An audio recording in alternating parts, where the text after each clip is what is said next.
So guys, magandang hapon.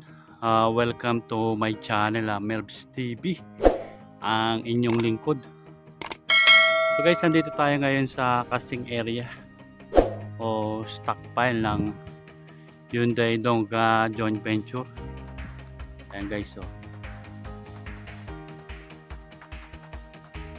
update natin yung progress dito na mga isang buwan na rin tayo hindi nakapag-upload dito.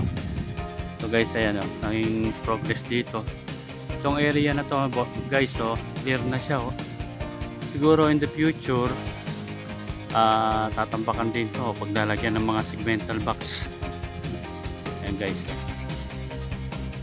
yung casting area naman, ayan guys, ayan yung pinakaloob nyan, puro segmental box na sa loob nyan. Yung finished product nila guys, ayan yung pinaka segmental box, ayan guys, sa dulo. So ang dami nang na tapos na segmental box o girder box. So kalawakan na to, sobrang lawak nito. Siguro in the future maglalagyan din to ng isang segmental box o box girder pa yung mga ibang mga heavy equipment nila.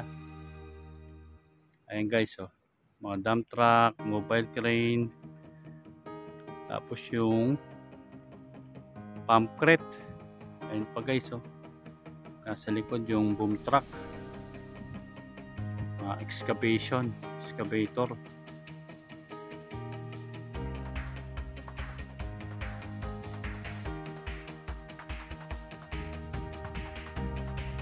So ayan guys, so nakapakalaki at marami pang nadagdag na yung pang building dito. Siguro gagamitin din nila yon sa mga operation nila rito.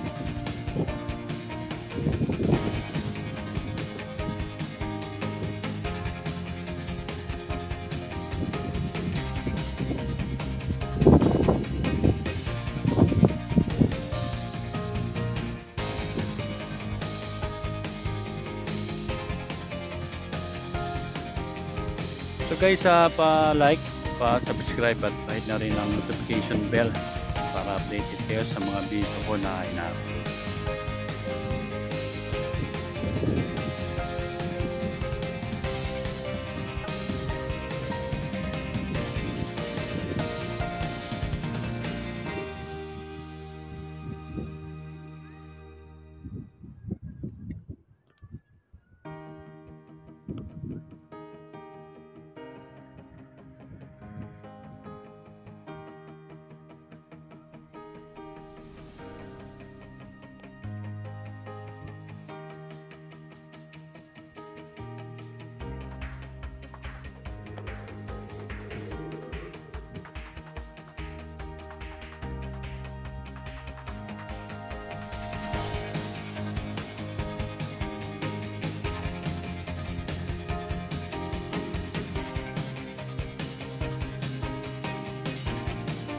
So ayan guys, so dito sa portion na to, ito yung fabrication nila.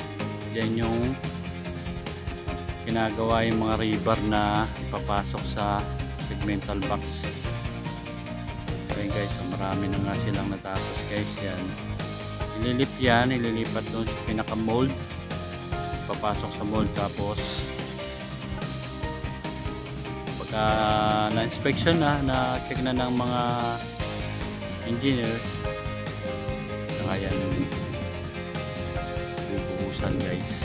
Yan din sa loob niya nagkakaroon ng pouring activity sa segmental box. So guys, ang Dongga joint venture na Hyundai ay sila ang nakakuha ng contract package ng 4, 5, 6 dito sa portion ng Alabang hanggang dito sa Calamba, Laguna.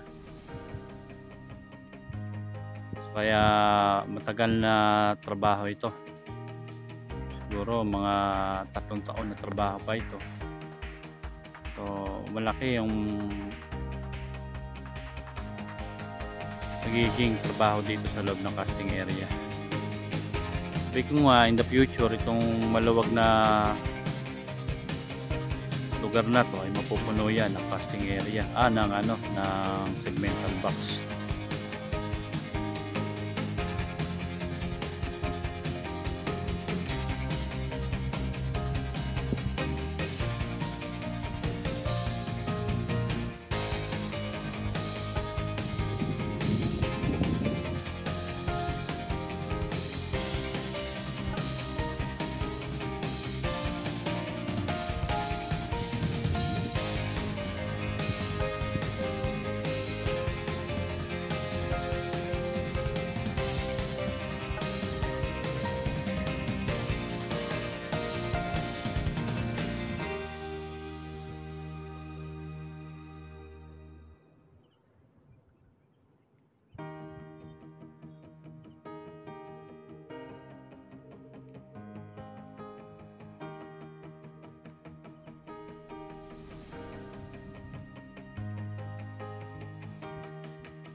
So guys, subscribe kayo sa aking channel, Melbs TV, ang inyong lingkod.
So guys, hanggang dito na lamang po at magandang hapon sa ating lahat.